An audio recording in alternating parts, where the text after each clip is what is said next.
My name is Sophie Burke, and I'm a 29-year-old corporal in the United States Marine Corps. 3 months ago, I was shot out of a helicopter in Kandahar. Today, I came home to Beverly Hills with a piece of shrapnel still lodged in my shoulder and a Purple Heart on my chest.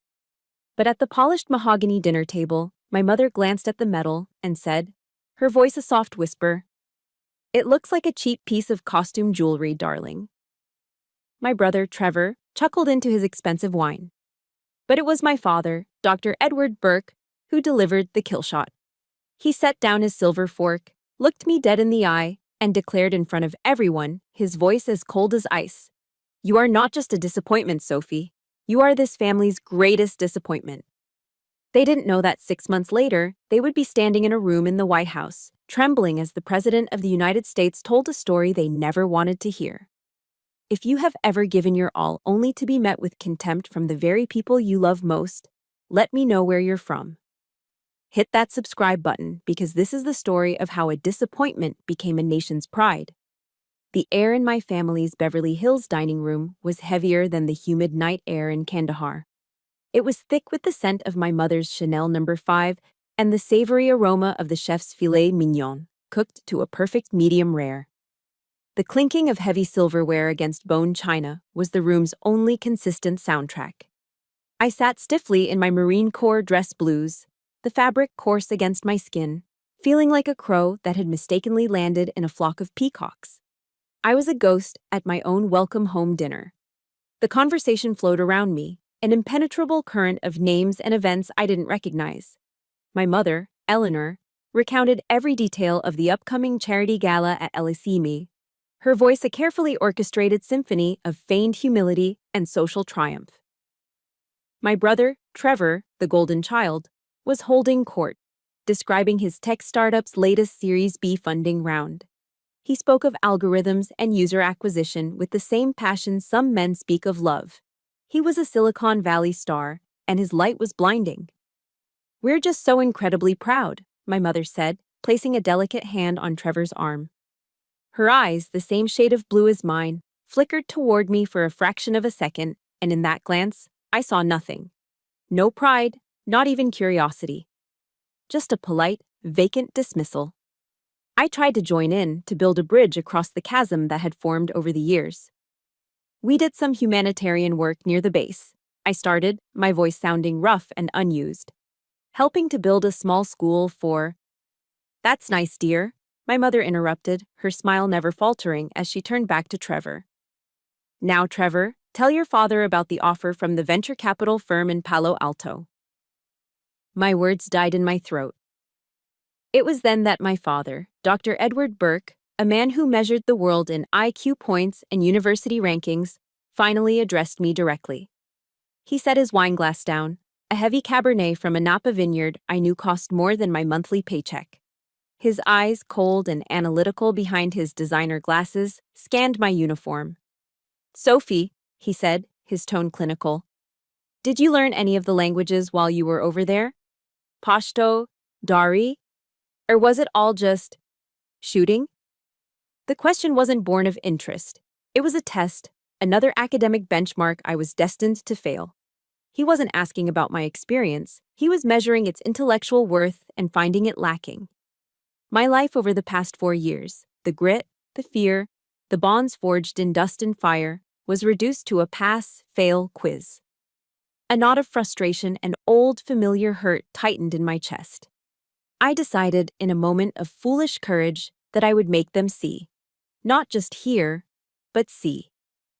My hand trembled slightly as I reached into the small pocket of my jacket. I pulled out the Purple Heart. It felt heavy, substantial in my palm. The deep purple ribbon and the profile of George Washington seemed to absorb the dim, elegant light of the chandelier. I placed it gently on the white linen tablecloth next to my half-eaten steak. The silence that followed was immediate and absolute. "This is a Purple Heart," I said, my voice quieter than I intended. "They give it to soldiers who are wounded or killed in combat." I offered the explanation like a peace treaty, a piece of my world for them to understand. My mother was the first to react. She leaned forward, peering at the medal as if it were an exotic insect. "Oh, darling," she cooed, that sugary sweet voice barely concealing the venom.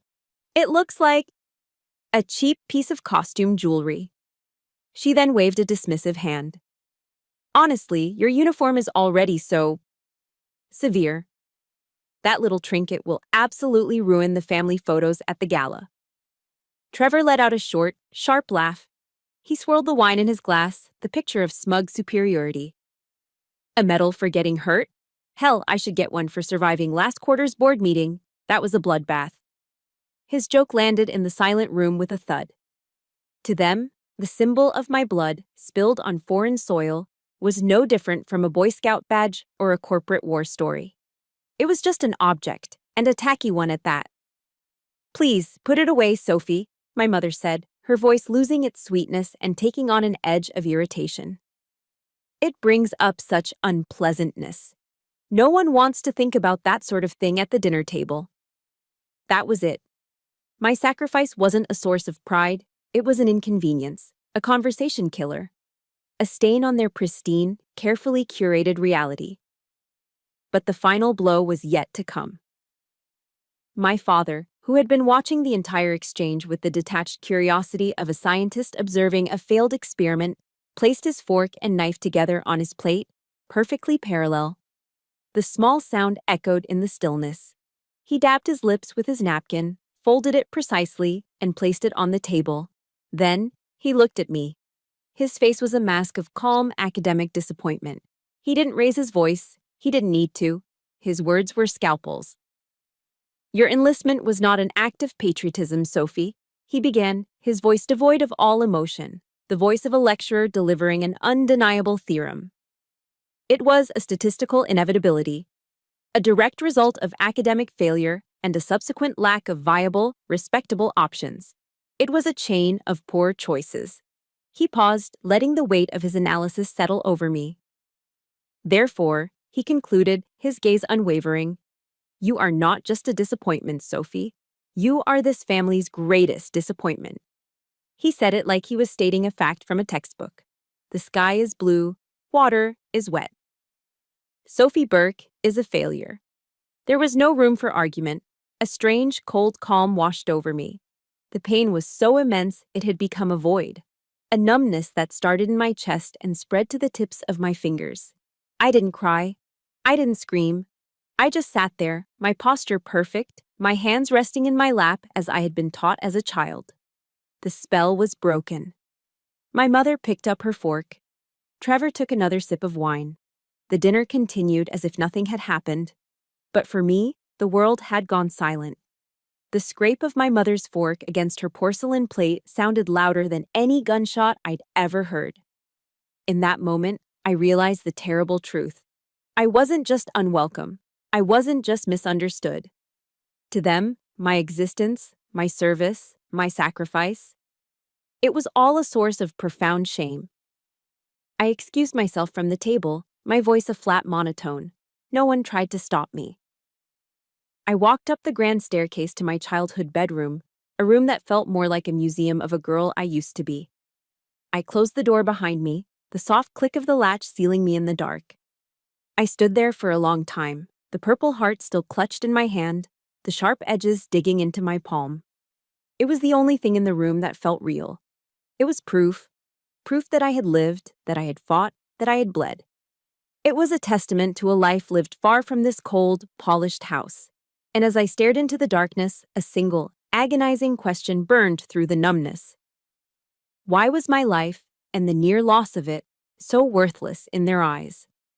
The question from the night before still hung in the air of my childhood bedroom. Why? Why was my life, my sacrifice, so worthless to them? The answer wasn't in that room.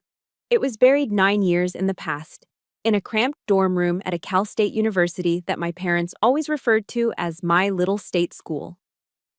I was 20 years old, drowning in the unforgiving world of pre-med requirements.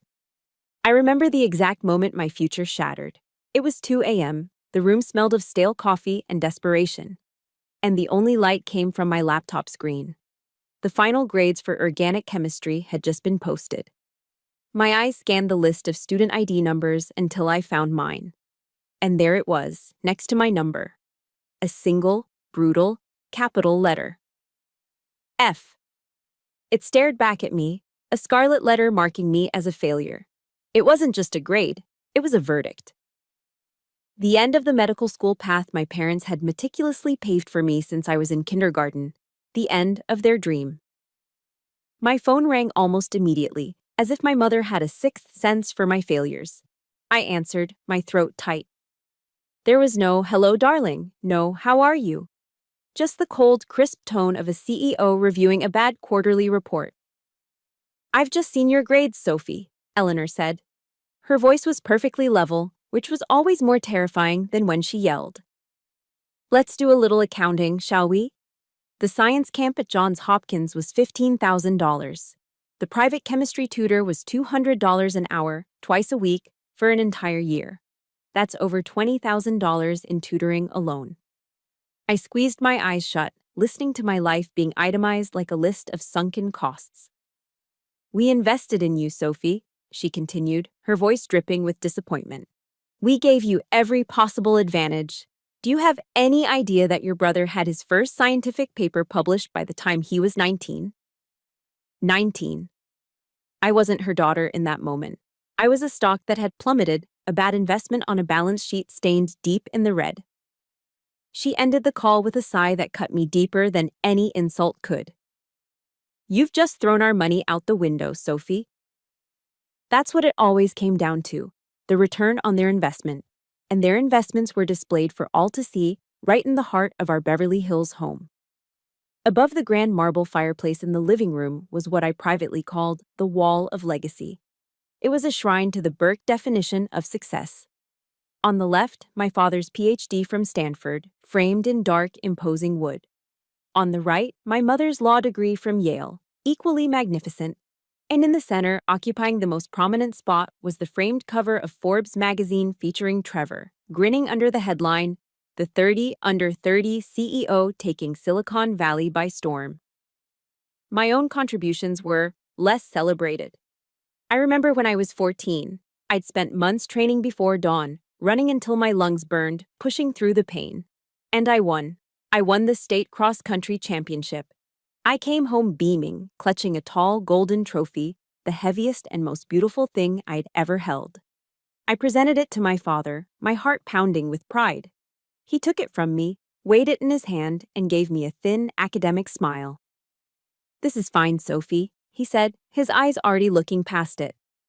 But it won't get you into Harvard. The trophy was never displayed.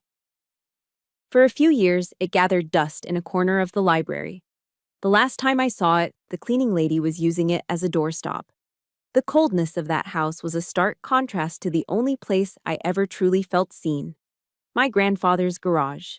He was my mother's father, a carpenter and a Marine Corps veteran who smelled of sawdust and old coffee. He never once asked about my grades or my SAT scores. His garage was a sanctuary of tangible things, of work done with your hands. One afternoon, when I was 16 and miserable after a particularly brutal parent-teacher conference, he saw the look on my face. He didn't say anything. He just wiped his hands on a rag and pulled an old, olive-drab canvas bag from a hook on the wall. It was his old corpsman's medical kit from Vietnam. He pointed to a jagged, faded tear near the top. "See this?" he said, his voice raspy. "Got this pulling a Sergeant Miller out of a burning Huey in Khe Sanh.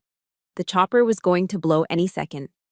He looked away from the bag and straight into my eyes, his gaze steady and clear. "Saving a life, Sophie," he said softly.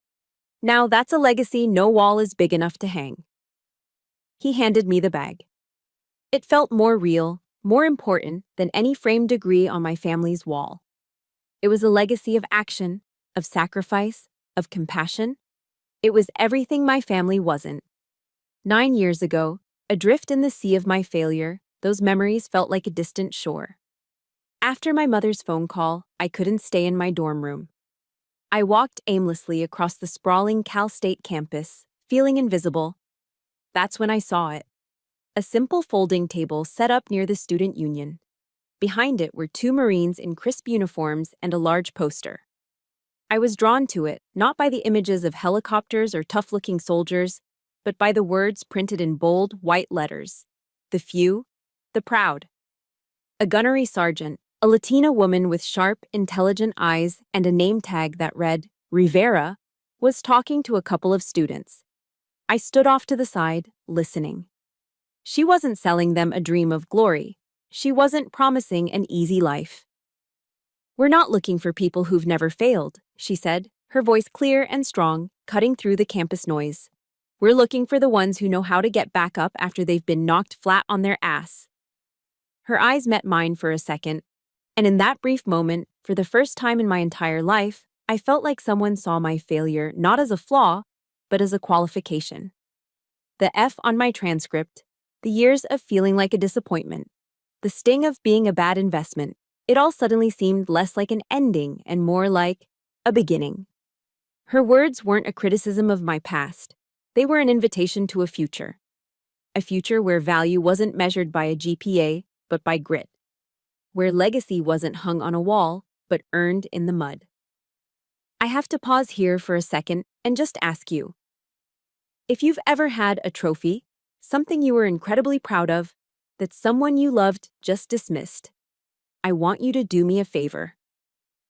Please hit that like button to support everyone who's ever felt that sting. And in the comments, just type one word, trophy. That's it. So we all know we're not alone. I stood there, staring at that poster, the words, the few, the proud, echoing in my head. My father wanted me to get into Harvard. My mother wanted a return on her investment. But standing there, listening to Gunnery Sergeant Rivera, I realized what I wanted. I wanted to be one of the few. I wanted to find something to be proud of, something that was truly my own. I looked from the recruitment table back in the direction of my dorm room, where the F was still glowing on my laptop screen. One was a symbol of their world. The other was a door out of it. The decision to enlist was the first one I ever made that was entirely my own. It felt like breaking the surface of the water after holding my breath for 20 years. The next step was telling my family. I drove home from college for the weekend, the enlistment papers tucked in my bag like a secret treaty. I chose to tell them at dinner in the same polished mahogany room that served as the stage for all our family dramas. I waited for a lull in the conversation, a rare moment between my mother's discussion of auction items and my brother's talk of stock options. Then, I cleared my throat. "I have something to tell you," I said. "I've enlisted in the Marine Corps. I ship out to Paris Island in 6 weeks." The silence was so sudden and complete it was like a physical blow. My mother's smile froze on her face. Trevor actually stopped swirling his wine. My father slowly, deliberately, set his glass down on the table. The sound seemed to echo in the cavernous room. He stared at me, his face a mask of cold fury. "Let me understand this," he said, his voice dangerously quiet. "You are throwing away a world-class education to become... what? Cannon fodder for the government?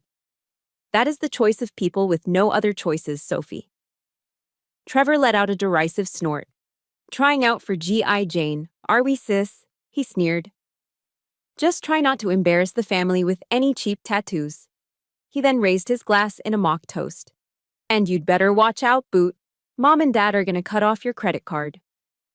They didn't see service. They didn't see honor or courage. They saw another failure, a more public and, to them, a more humiliating one. I had officially traded the potential prestige of a medical degree for the blue-collar grit of the military. In their world, it was the ultimate act of social suicide. I didn't argue. I just sat there, the invisible chains of their expectations finally rusting away.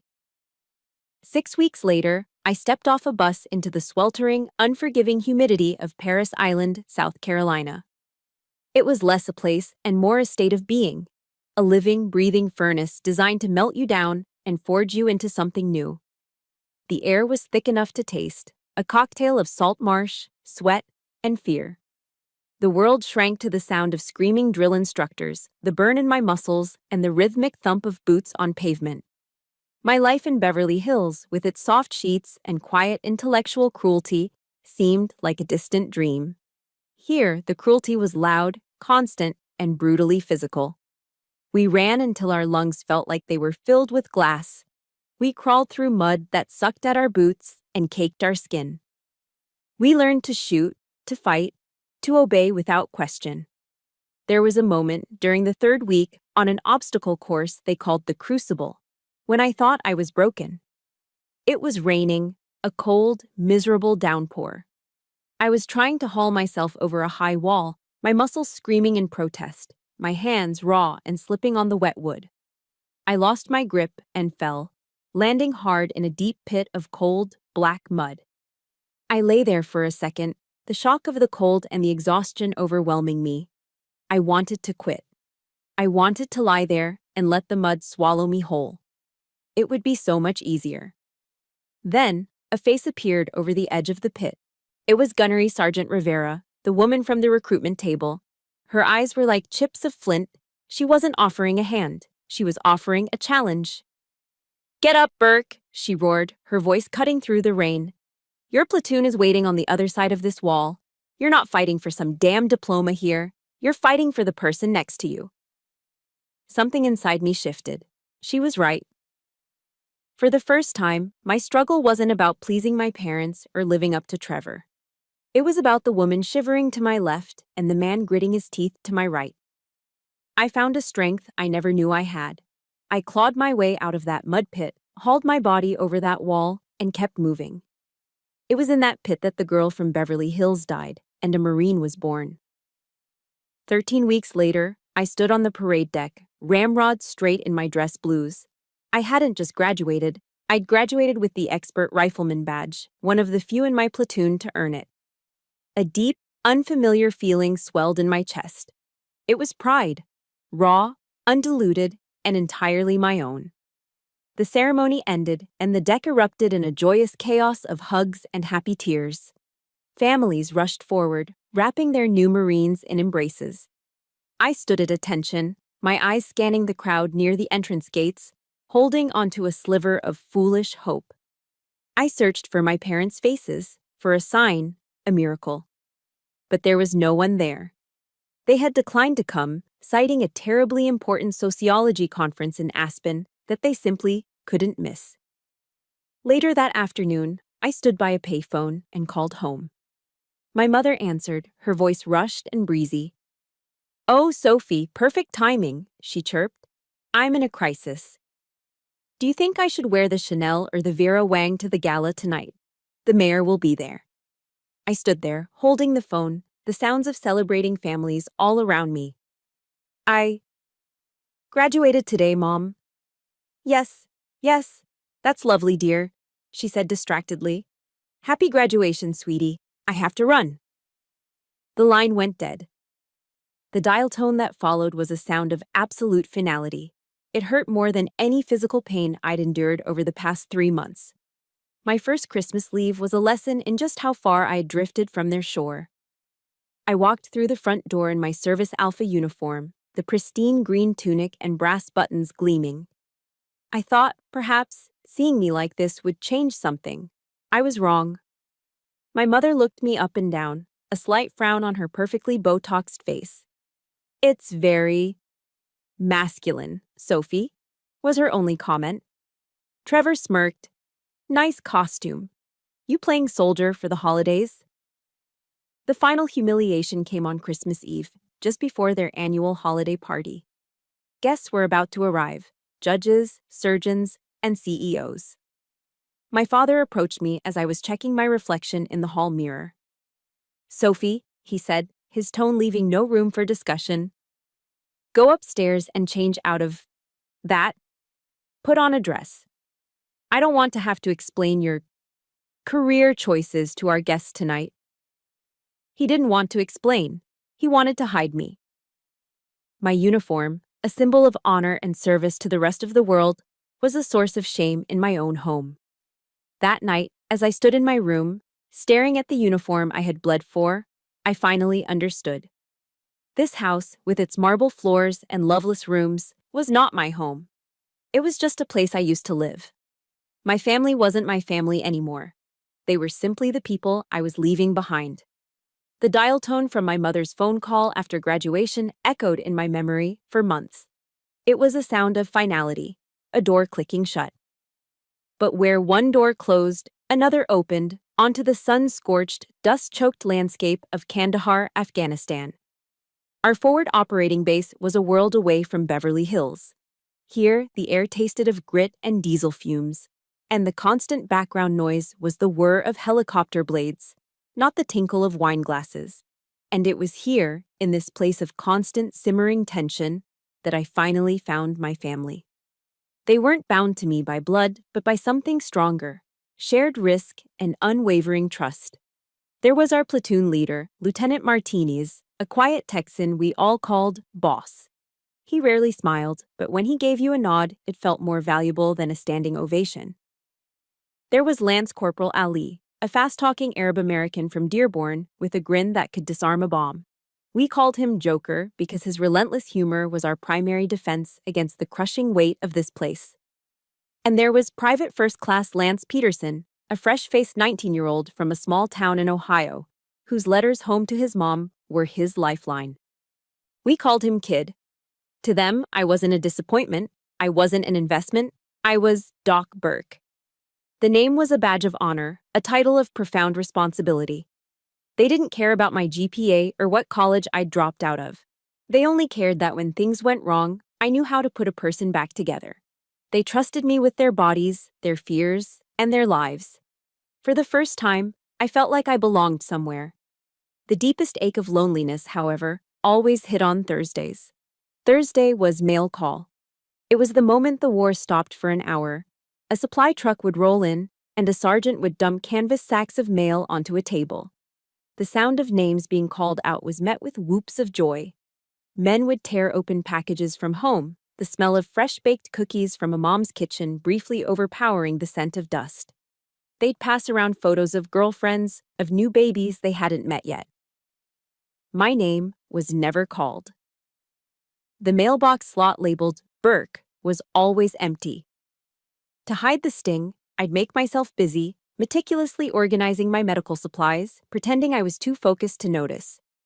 One Thursday, after the mail had been distributed and the usual wave of disappointment had washed over me, a shadow fell over my supply kit. It was Lance, the kid. He was holding a half-eaten Hershey's bar, the chocolate melting slightly in the Afghan heat. His mom sent him one in every package. "Hey, Doc," he said, breaking the bar in two. He held out the larger piece to me. "This is from the Burke family. To, Doc Burke." I looked at him, a lump forming in my throat.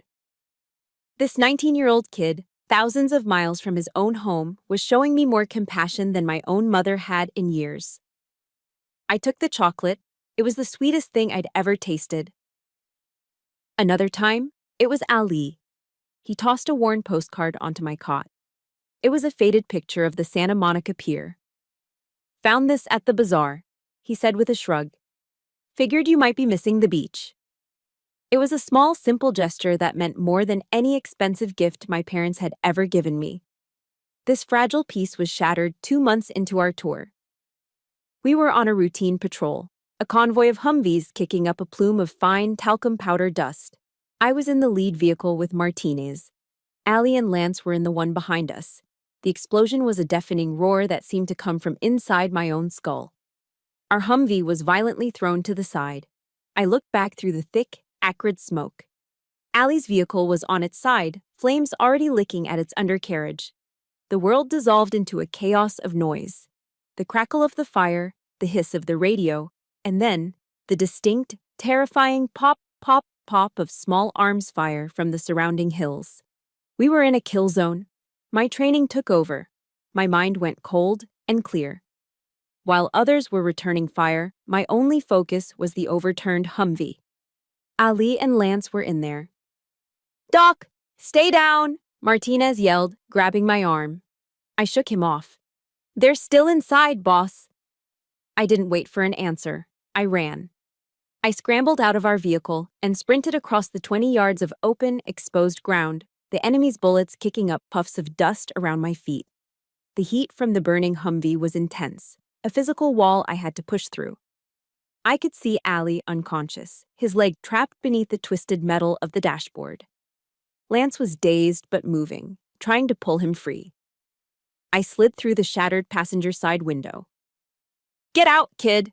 I yelled over the roar of the flames. "Get to cover! Now!" He scrambled out as I went to work on Ali. With a surge of adrenaline, I wrenched his leg free. The fire was getting hotter, the smoke thicker. I knew we had seconds before the fuel tank went. I grabbed Ali under his arms and started dragging him, his dead weight a massive anchor. I pulled him out of the wreck and into the dirt just as the Humvee's tires began to explode from the heat. I dragged him behind the meager cover of a large rock, my lungs burning, my heart hammering against my ribs. He was bleeding badly from a deep gash in his thigh. I ripped open my medkit, pulled out a tourniquet, and cinched it high and tight, stopping the flow of blood. I stabilized him, kept his airway clear, and talked to him, even though he couldn't hear me, until the medevac chopper finally thundered overhead. Back at the base hours later, the adrenaline had faded, leaving behind a bone-deep exhaustion. I was sitting on a crate, trying to scrub Ali's blood from under my fingernails when Lieutenant Martinez walked up. He didn't say a word. He just handed me an ice-cold bottle of water. I drank half of it in one go. He put a heavy hand on my shoulder. "That was brave work, Doc." He paused, looking out at the darkening mountains. "You know, back in the States, people care about your resume. What school you went to, who you know." He turned his gaze back to me, his eyes serious. "Out here, none of that matters. Your resume is zero. Your actions are everything." He gave my shoulder a firm squeeze. "And today, your actions saved one of our own." He walked away, leaving me there with his words. They settled over me like a warm blanket. It was the purest, most profound form of recognition I had ever received. It was worth more than any Ivy League degree, more than any spot on a wall of legacy. That night, Lieutenant Martinez officially put me in for a Navy and Marine Corps Commendation Medal. For the first time in a long, long time, I felt like I had a reason to call home with good news. The pride I felt after saving Ali was a clean, sharp feeling, like the cold desert air after a rainstorm. For the first time, I had a piece of good news that felt undeniably real, something that couldn't be dismissed or minimized. Lieutenant Martinez had put me in for the Commendation Medal. It wasn't a degree from Yale, but it was earned with courage, not tuition checks. Holding on to that feeling, I made the mistake of thinking they might finally understand. I found a quiet corner of the communications tent and used the satellite phone to call home. My heart was actually beating faster, a hopeful rhythm against my ribs. My mother picked up on the third ring. "Mom, hi, it's me," I said, the words tumbling out.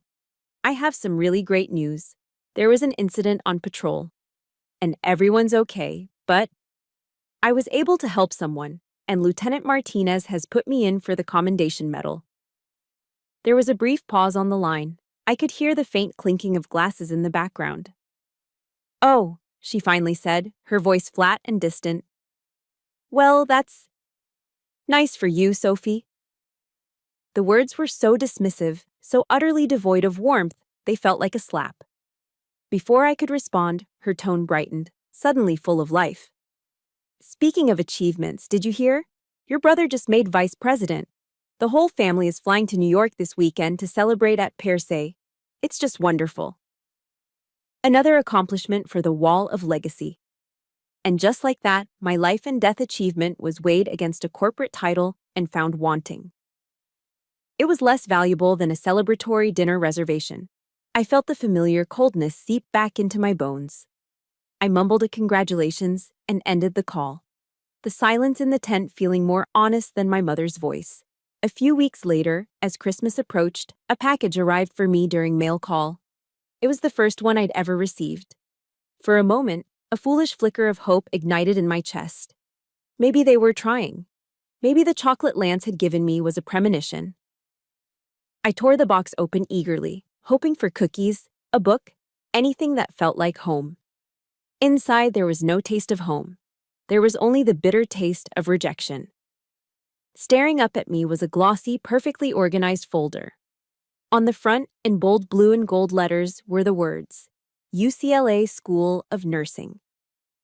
My mother had sent me a pre-filled application package. Tucked inside was a handwritten note on her expensive, cream-colored stationery.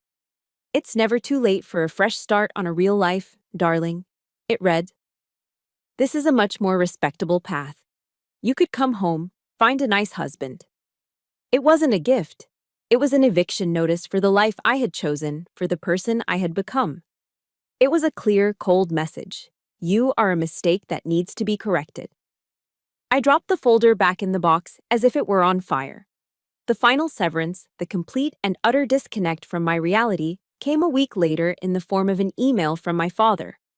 The subject line was in all caps. Urgent family matter. My blood ran cold. I thought something terrible had happened. I clicked it open, my hands trembling. The message was short.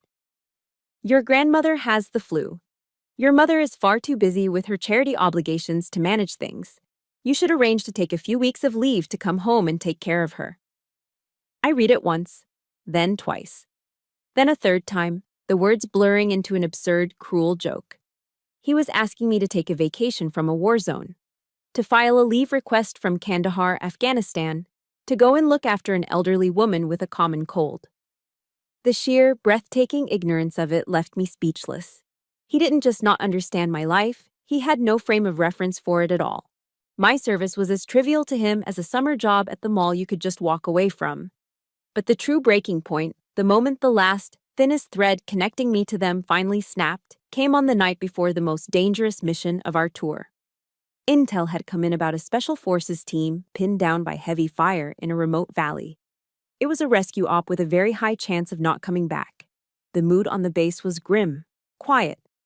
We were all writing letters home, just in case. I felt a primal need to hear a familiar voice, to get a simple, good luck, or stay safe. I called home one last time. My father answered. I tried to explain the situation without giving away classified details. Dad, I'm going on a difficult mission tomorrow. It's important. I just wanted to call. I could hear the impatience in his sigh. Sophie, I've told you about this need for dramatics. He listened for another moment as I tried to convey the gravity of it. Then he cut me off. His voice was no longer analytical. It was the cold, hard voice of command. Listen to me very carefully, Sophie, he said, each word a chip of ice. Do not try to be something you are not. You are not a hero. You are a Burke. Your job is to keep your head down, do what you are told, and come back. Do not, and I mean this, do not play the hero. Silence. He wasn't telling me to be safe because he loved me. He was ordering me not to die because my death would be an inconvenience. It would be an embarrassing stain on his reputation, a disruption to their perfect, well-ordered world. A dead soldier for a daughter was not a good look in Beverly Hills. I didn't say goodbye. I didn't say anything. I just pressed the button to end the call, cutting him off mid-sentence. I walked out of the tent and into the cold Afghan night. The sky was a vast, dark canvas, punctured by a billion indifferent stars. The air was thin and sharp. I stood there, the dust of the base swirling around my boots, my father's words echoing in my head. Keep your head down. Don't be a hero. It was the cruelest, most selfish order I had ever received. And in that moment, something inside me hardened. The hurt, the sadness, the lifelong ache of seeking their approval. It all burned away, leaving behind a cold, clear, and unshakable resolve. He had given me an order, and I was going to disobey it with every fiber of my being. I turned and looked toward the airfield, where the black silhouette of a Black Hawk helicopter was being prepped under the floodlights. My team was already gathering. I was going into that valley, and I would not be keeping my head down. My father's order, "Don't be a hero," was still echoing in my mind as I boarded the Black Hawk. It was a ghost in the machine, a cold whisper against the thundering roar of the rotor blades. The faces of my team were grim, illuminated by the dim red light of the cabin. We were flying into hell with a one-way ticket, and every one of us knew it. The flight was tense and blessedly short. We were descending into the valley, the mountains rising around us like jagged teeth when the world exploded. A deafening boom, a violent bone-jarring shudder, and the scream of tortured metal. We'd been hit by an RPG. The world went sideways. I saw the kid's eyes, wide with terror, in the split second before gravity reversed and we were thrown against the ceiling. Then darkness, chaos, and the horrifying sound of the helicopter tearing itself apart as it crashed. I came to in a haze of pain and confusion. The air was thick with the acrid smell of burning fuel and ozone. The cabin was a mangled wreck of wires and metal. Moans and groans cut through the ringing in my ears. I tried to move, and a searing, white-hot pain shot up my leg. I looked down. A twisted piece of the fuselage, glowing faintly red, was sticking through my calf muscle. My training slammed back into focus. Assess, triage, treat. I was the only corpsman. I was the only one who could. I gritted my teeth, grabbed the hot metal with a piece of torn fabric, and pulled. The pain was blinding. For a second the world went black, but I fought my way back. I was lucid. I was functioning. The next 48 hours were a blur of controlled desperation. The wrecked Blackhawk became our field hospital, our tomb. I crawled through the wreckage, my injured leg dragging uselessly behind me, a dead weight of agony. I made a crude bandage for myself, then started on the others. The boss, Lieutenant Martinez, had a compound fracture in his left arm, the bone jutting grotesquely against the skin. Ali had a severe head wound, his face a mask of blood. The worst was Lance, the kid. He had shrapnel wounds in his chest and abdomen and was losing blood fast. Too fast. I used every supply I had. All the morphine went into them, not me. I used my own t-shirt to make a pressure bandage for Lance. I kept talking, a constant stream of reassurances and commands. Stay with me, Joker. Keep your eyes open. Boss, just breathe. We're gonna get out of here. Night fell like a shroud, and with it came the cold. The deep, biting cold of the high desert. We huddled together for warmth amidst the wreckage. And then we heard it. The sporadic crack of rifle fire from the hills above. They knew we were here. They were closing in. When the sun rose on the second day, our situation was critical. The radio was dead. Our water was almost gone. Lance was fading. His breathing was shallow, and his skin had a pale, waxy sheen. He was delirious, muttering for his mother. "Mom," he whispered, his eyes unfocused. "Mom, I'm cold." My own leg was a throbbing universe of pain. But I crawled over to him, ignoring the fire in my nerves. I took his hand. It was clammy and cold.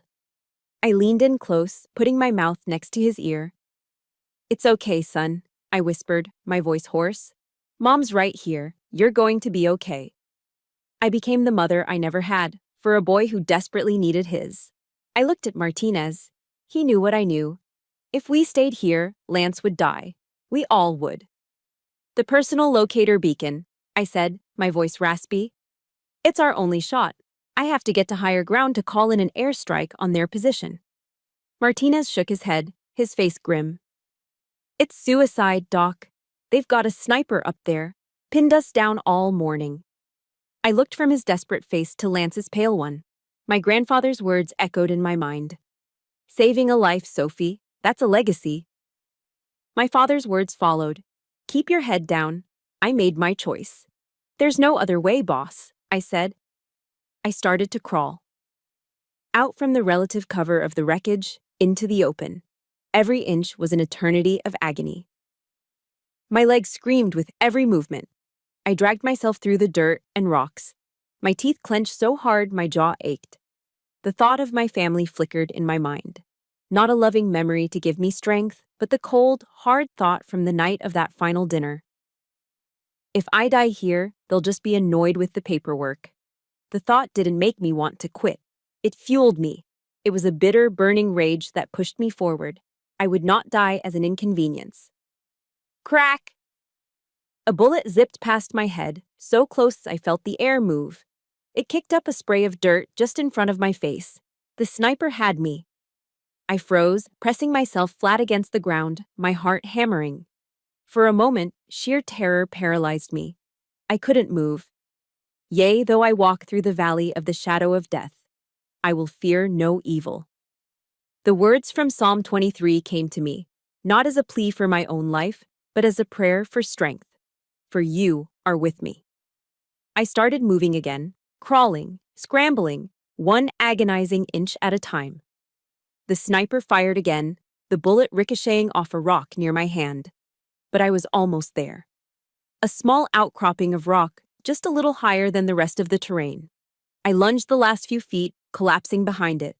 My hands were shaking, but my mind was clear. I pulled the beacon from my vest, flipped the cover, and pressed the button, transmitting our location and the enemy's coordinates. Then, there was nothing to do but wait and pray. Minutes stretched into a lifetime. Then I heard it. A faint, distant rumble that grew into a terrifying roar. I looked up. 2 A-10 warthogs screamed over the valley, their engines a beautiful, terrible sound. They banked hard and the cannons on their noses opened up. The ground shook as a torrent of fire and explosives rained down on the sniper's position on the ridge. Then, silence. A profound, ringing silence. The war was over. For now. The rescue chopper arrived an hour later. They found me passed out next to the beacon. As they loaded me onto a stretcher, I remember opening my eyes for just a moment. I saw them carrying Lieutenant Martinez on another stretcher. Our eyes met across the chaotic scene. He was pale, in agony, but he looked at me and gave a single, distinct nod. It was a nod of absolute respect, a nod that said more than any medal ever could. In his eyes, I saw my grandfather's legacy. I had saved a life. I had done the one thing my father told me not to do. I had been a hero. Before we continue, I just want to say, if you've ever found strength in a memory, in a prayer, or just in a moment of pure grit when you felt completely alone, please show some love and hit that like button. And in the comments, just type the word strength. Let's fill the comments with it for everyone who's ever had to find their own. I closed my eyes as they lifted me into the helicopter. The last thing I felt before the darkness took me was a sense of release, of a promise fulfilled. The pain in my leg was nothing compared to the weight that had just been lifted from my soul. The nod from Lieutenant Martinez was the last thing I remembered before the world faded to black. When I woke up, the grit and dust of Afghanistan were gone, replaced by the sterile white and antiseptic smell of a hospital. A sign on the wall read, Landstuhl Regional Medical Center, Germany. The journey from that valley had been a blur of morphine and unconsciousness. Now, there was only the dull, throbbing ache in my leg and a profound, echoing silence. In that silence, the military machine moved with quiet efficiency. Nurses checked my vitals with gentle professionalism. Doctors explained the surgeries I'd undergone to remove shrapnel and repair the muscle. One afternoon, a 2-star general I'd never met before came to my bedside. He pinned a purple heart to my hospital gown, his movements crisp and formal. He informed me that my actions had saved my entire team, and that I had been recommended for a higher honor. Everyone in that hospital, the other wounded soldiers in their beds, the doctors, the physical therapists, looked at me with a quiet, profound respect. But the one thing I craved, the one connection to the world I had left behind, remained silent. The satellite phone on my bedside table was a black, lifeless brick. For 3 weeks, it didn't ring. Not once. No calls, no emails, no messages. It was an emptiness so complete, it felt heavier than any wound. My own family didn't know if I was alive or dead. And apparently, they hadn't bothered to find out. My primary physician was an Army major named Davis, a kind man in his 50s with tired eyes and a gentle demeanor. He had a son serving in the infantry. He would often sit by my bed long after his rounds were done, not just to check my charts, but to talk, to listen. One day, seeing the unanswered phone and the look on my face, he put a hand on my shoulder. "Corporal," he said softly, "any father in this world would be proud to have a daughter like you." His words were a balm on a wound I didn't know how to show him. He gave me a gift that day, a worn paperback copy of Viktor Frankl's Man's Search for Meaning. "This helped me through some tough times," he said. "Maybe it'll help you too." On the 22nd day, an email finally arrived. The sender was my mother. My heart gave a stupid, hopeful leap. I clicked it open, bracing myself for, I don't know what. Concern, relief, anger. It was none of those things. The email was a photograph. It showed my family, my mother, my father, and Trevor, standing on a pristine, snow-covered mountain in Aspen, Colorado. They were all smiling, teeth brilliantly white against their tanned faces, decked out in expensive ski gear. Trevor was holding a flute of champagne high in the air in a toast. They looked radiant, perfect, and utterly happy. Below the picture was a single line of text. Sending you some sunshine from Aspen. Trevor just closed his deal with Google. The whole family is celebrating. I stared at the screen, the cheerful image burning into my brain.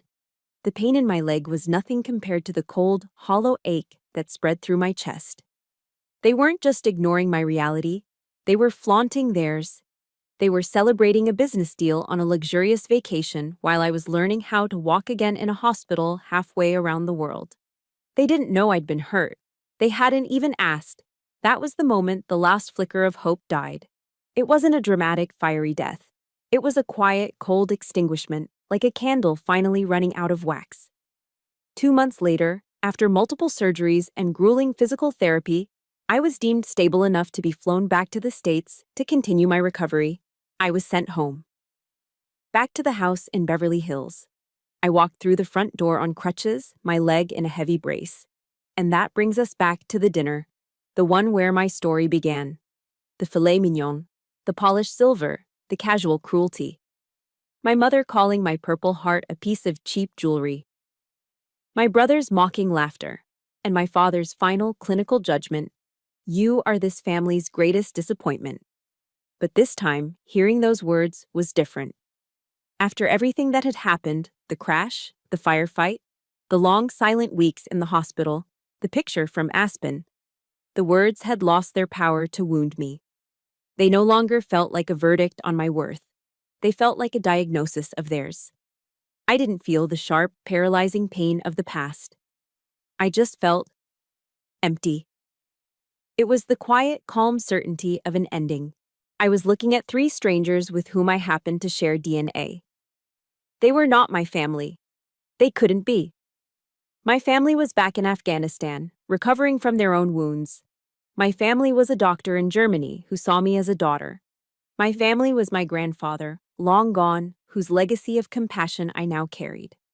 That night, after my father's pronouncement, I didn't go to my room and cry. I went to my room and packed. I didn't have much. I took a small olive-drab duffel bag and placed inside it only the things that mattered. A faded photograph of my grandfather, smiling in his workshop, the worn paperback of Man's Search for Meaning, and the Purple Heart. I placed it gently on top. That was it. That was the sum of my real inheritance. I didn't write a note. I didn't plan a dramatic confrontation. There was nothing left to say. To argue would be to imply that their opinion still had weight. It didn't. As I read in Frankl's book, when we are no longer able to change a situation, we are challenged to change ourselves. The next morning, before the sun had risen, before the first servant had stirred, I made my way down the grand staircase. The crutches were awkward on the marble steps, the soft thump-tap, the only sound in the silent, sleeping house. I reached the massive front door and didn't hesitate. I pulled it open, and the cool, pre-dawn California air washed over my face.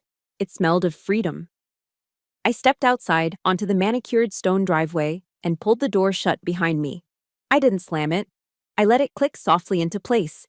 Then, leaning on my crutches, I started down the long driveway, one painful, determined step at a time, and I never once looked back. My silence was my final goodbye. 6 months after I walked out of that house, my life had found a new, quiet rhythm. I was living in a small apartment in San Diego, working at a VA rehabilitation center, helping other veterans navigate the difficult path back to civilian life. The work was meaningful. It was real. I had found a fragile peace. Then, a letter arrived that shattered it. The envelope was thick and bore the official seal of the Department of the Navy.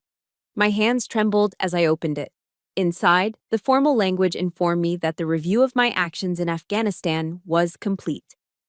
The recommendation for the Commendation Medal had been upgraded. I was to be awarded the Navy Cross, the second highest decoration for valor in combat a Marine can receive, and the ceremony would be held at the White House.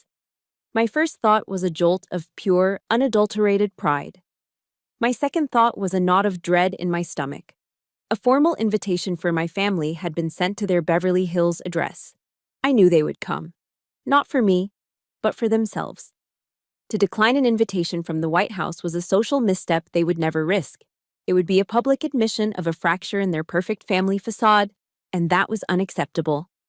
And so, weeks later, I found myself standing in the historic East Room of the White House. The air was thick with the weight of history, the scent of lemon polish and old wood. The room was filled with generals in their decorated uniforms, politicians in dark suits, and the proud, tearful families of the other honorees. And there they were, sitting in the front row, as protocol dictated. The Burke family. My father looked severe and uncomfortable in his Tom Ford suit. My mother wore a Chanel dress, a strained, polite smile plastered on her face as if she were at a tedious but necessary charity luncheon. Trevor sat beside them, looking bored and arrogant, occasionally checking his watch. They looked like porcelain dolls, perfect and out of place in a room full of real human emotion.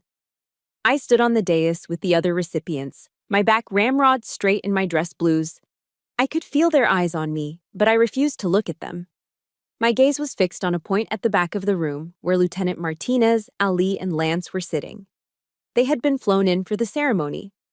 Martinez's arm was still in a sling, Ali had a faint scar on his temple, and Lance, the kid, was pale but smiling from ear to ear.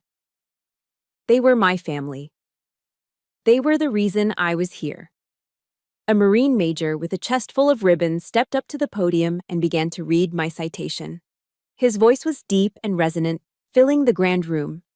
For extraordinary heroism while serving as a corpsman, he began. I watched my family from the corner of my eye. As the major's words painted a picture of the events in that valley, their facades began to crack. Despite sustaining a severe shrapnel wound to her own leg, Corporal Burke immediately began rendering aid to her wounded comrades within the wreckage of a downed helicopter. My mother's polite smile faltered. Her hand, perfectly manicured, fluttered to her throat. With her platoon pinned down by heavy and accurate sniper fire, and with complete disregard for her own safety, Corporal Burke low-crawled across open terrain under direct enemy fire to reach a position from which she could direct close air support. Trevor's smug expression vanished. He sat bolt upright, his mouth slightly agape, as if he were hearing a story about a complete stranger. Her unwavering courage, initiative, and selfless devotion to duty were directly responsible for saving the lives of 5 Marines and preventing the decimation of her platoon. Then I saw it. I saw the look on my father's face. Dr. Edward Burke, the Stanford academic, the man of cold logic and unwavering intellectual confidence, looked utterly and completely shattered. His face was pale, his eyes wide with a horrifying mix of disbelief and dawning comprehension. A CNN camera, positioned to capture the reactions of the families, zoomed in on him. His shock, his confusion, his entire world being upended was being broadcast to the nation. He was listening to a story of a daughter he had never known, a hero he had called a disappointment. The President of the United States, a tall man with a kind but serious face, stepped forward and pinned the Navy Cross to my uniform. The medal was heavy, a cross of bronze against the green fabric. He shook my hand firmly, looked me in the eye, and then turned to the audience. "The citation you just heard," the President said, his voice commanding the attention of everyone in the room. "While accurate, does not tell the full story." A murmur went through the crowd. I saw my father flinch. What the citation doesn't mention, for security reasons until now, is that the Special Forces team Corporal Burke's actions saved were not on a routine mission. They were tracking the leadership of a major terror cell. The President paused, letting his words sink in. The intelligence recovered from that mission, intelligence that was only made possible by Corporal Burke's heroism, directly led to the prevention of 3 separate coordinated bombing attacks planned for Kabul. Hundreds of innocent civilian lives were saved. The room erupted. The applause was a thunderous, deafening roar. It wasn't polite clapping, it was a wave of overwhelming gratitude and respect. I saw general officers on their feet, clapping with tears in their eyes. Furthermore, the president continued, raising his voice over the applause. One of the soldiers saved that day was the younger brother of Senator Thompson, who is with us here today. He gestured to a man in the second row, who was already on his feet, his face etched with emotion. The senator has since been instrumental in passing the Veterans Support Act, a landmark bill that will provide critical funding for mental and physical rehabilitation for our returning heroes. The applause became a physical force, pressing in on me from all sides. Through it all, I looked at my family. They were utterly broken. My mother was openly weeping, but they were not tears of pride. They were tears of shock, of a reality so violently rewritten she couldn't process it. Trevor looked like a ghost, his face drained of all color. And my father, he just sat there, staring into space, the camera still fixed on his face. The wall of legacy he had so carefully constructed, the degrees, the corporate titles, the magazine covers, had just been obliterated. It had been rendered meaningless, turned to dust by the one thing he had never valued, never understood: the legacy of his greatest disappointment. After the ceremony, the applause faded and the crowd began to disperse. A Secret Service agent escorted me and my platoon mates to a quiet, private waiting room. The feeling in the air wasn't triumphant, it was heavy, exhausted. I felt a hollow sort of satisfaction, like finishing a race only to realize the finish line was just the start of a longer, more complicated journey. A few minutes later, the door opened. My family walked in. They looked smaller somehow, stripped of the power and prestige of their usual surroundings. They hovered awkwardly near the door, a tableau of stunned silence. Lieutenant Martinez, who had insisted on staying by my side, stood quietly, a solid, reassuring presence. My mother was the first to speak, her voice trembling, her usual social grace completely gone. "Sophie," she began, twisting the strap of her expensive handbag. We had no idea. We just didn't know." Her voice trailed off, her eyes pleading for some kind of absolution. I looked at her, really looked at her, for the first time without the filter of a daughter's longing. There was no anger left in me, just a vast, quiet clarity. "It's not that you didn't know, Mom," I said, my voice calm and steady. "It's that you never asked." The simple truth of it hung in the air, sharp and undeniable. It dismantled every possible excuse, every potential defense. Beside me, I saw Lieutenant Martinez give a slow, almost imperceptible nod. My mother flinched as if I'd struck her, a hand flying to her mouth. She had nothing else to say. The weeks that followed were a deluge. My phone, which had been silent for years, now buzzed incessantly. It was a storm of late-arriving apologies. Trevor was the first to call. The smug, arrogant tone I'd known my whole life was gone, replaced by a hesitant, unfamiliar humility. "Soph, I've been an arrogant ass," he stammered. "A complete bastard. I saw Dad's face on CNN. I saw yours. I'm sorry. I'm just really sorry." It was the most honest thing I'd ever heard him say. My mother called constantly, often in tears. Her apologies were a tangled mess of regret and social anxiety. "All my friends from the club are calling," she'd weep into the phone. "They're asking why I never mentioned any of this. The way they look at me now, Sophie, I'm so ashamed. I regret it all. I truly do." I listened to them, to all their desperate, clumsy attempts to bridge the canyon that now lay between us. But their apologies all seemed to orbit around a central theme: their own shame, their own discomfort. Their regret was born from the harsh light of public exposure, not from a true, empathetic understanding of the darkness they had left me in for all those years. They were sorry for how my story made them look. My father did not call. Instead, he sent a long, meticulously composed email. I read it in my small San Diego apartment, the afternoon sun streaming through the window. It wasn't an apology. It was an academic thesis on his own miscalculations. Sophie, it began, the events of the past few weeks have compelled me to reevaluate my metrics for success. My framework was, I can now admit, too narrow. It failed to account for variables such as physical courage and altruistic sacrifice. He went on like that for 3 paragraphs, analyzing his own flawed worldview as if it were a failed scientific hypothesis. He never once said the words, I'm sorry, or I hurt you. He concluded with a sentence that I knew, for him, was the ultimate concession, the most profound admission of defeat he was capable of. Your legacy, he wrote, in a manner I did not anticipate, has eclipsed my own. I closed the email. He still didn't see a daughter. He saw a competing legacy, a data point that had defied his predictions. The emotional distance was as vast and cold as the space between galaxies. I knew I needed help processing it all. I started attending a group therapy session at the VA hospital for veterans with PTSD. I sat in a circle with men and women who had seen things I could only imagine, who carried scars both visible and invisible. There, I learned a crucial lesson. I learned that forgiveness isn't about absolving the other person. It's about freeing yourself. And I learned that establishing boundaries, even with family, isn't an act of selfishness. It's an act of self-preservation. I took their calls. I read their emails. I didn't yell or recriminate. I listened. And when I had heard enough, I sent a single, simple text message to a group chat with my mother, father, and brother. I appreciate you reaching out, I wrote. I need some time. It was the most powerful I had ever felt. I wasn't running away. I was taking control. My healing was not going to be dependent on their remorse. My peace was not their property to give or take away. It was mine to build. A few weeks later, I was sitting on my couch reading when my phone buzzed on the coffee table. The screen lit up.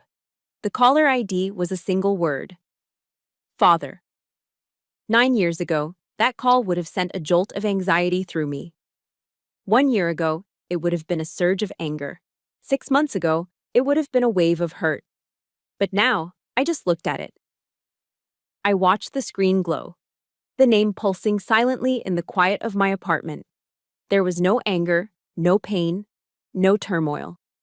There was just a quiet, calm stillness inside me. I had walked through the valley of the shadow of death, and I had come out the other side. His voice and the world it represented held no more power over me. Slowly, deliberately, I reached out.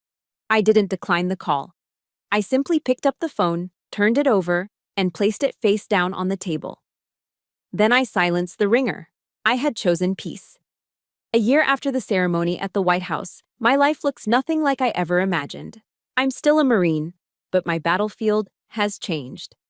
I'm now an instructor at the Walter Reed National Military Medical Center in Bethesda, Maryland. My apartment overlooks the quiet, historic streets of the city, a world away from the dust of Kandahar and the sterile emptiness of Beverly Hills. Today, I stand in front of a classroom of young, nervous faces. They are the new generation of Navy corpsmen and Army medics, kids barely out of their teens, about to be sent to places I know all too well. They are looking at me, a corporal with a Navy cross on her chest, expecting me to teach them how to save lives from a textbook. I don't start with a textbook. I start with the truth. I unbutton the jacket of my service uniform. I shrug it off and lay it carefully over the back of a chair. Then I turn to face them, wearing just my khaki shirt. The jagged, puckered scar on my shoulder, where the first piece of shrapnel hit, is clearly visible. So is the long, angry line that runs down my calf, a permanent reminder of the helicopter crash. This is your first lesson, I say, my voice quiet but clear in the silent room. Your scars are not your weakness. They are not something to be hidden. They are proof that you were stronger than whatever tried to break you. They are your credentials. They prove you have earned the right to heal others. I see a change in their eyes. The nervousness is replaced by a dawning understanding. I don't just teach them how to apply a tourniquet or insert a chest tube. I teach them how to listen to the silence between a soldier's words, how to recognize the wounds you can't see. The deepest wounds you'll have to treat, I tell them, are the ones that never bleed. Learn to listen for them. My old family, the Burkes, have been changing too. In their own quiet, clumsy ways. The lines of communication are open now, but they are careful, respectful. The frantic, desperate apologies have stopped, replaced by something quieter, something that feels more real. Trevor, in a move that shocked me, stepped back from the day-to-day operations of his company. He started a nonprofit foundation that teaches coding and software development to wounded veterans, giving them new skills for a new life. My mother, in an even more surprising turn, volunteers twice a week at the local VA hospital, reading to blind veterans and helping to organize events. They aren't doing it to win me back. I know that now. They are doing it because the reflection they saw of themselves on national television horrified them. Their world was cracked open that day, and they are trying, in their own way, to put it back together differently. Every few weeks, a small package will arrive from my mother. It's never an application form. Last month, it was a collection of poetry by Mary Oliver. The month before, a special blend of herbal tea she thought might help me sleep. They are small gestures, tentative bridges built across a vast canyon. I'm not ready to cross them yet. Maybe I never will be, but I appreciate the effort. During a rare video call with Trevor a few weeks ago, he seemed hesitant. "Hey, Soph, can I show you something?" he asked. I nodded. He turned his phone's camera around. He was in the living room of the Beverly Hills house. He panned over to the fireplace, to the wall of legacy. It was different. The Stanford PhD and the Yale law degree had been moved to the side. The Forbes magazine cover was gone. In the very center, in the place of highest honor, was my Navy Cross. It was professionally mounted in a beautiful shadow box, with a small discreet light illuminating it from above. "It belongs there, Soph," Trevor said, his voice thick with an emotion I couldn't quite place. I looked at the image on my screen. I expected to feel a surge of triumph, of vindication. But I didn't. All I felt was a quiet, bittersweet sadness for the 14-year-old girl whose golden trophy had been used as a doorstop for all the lost years.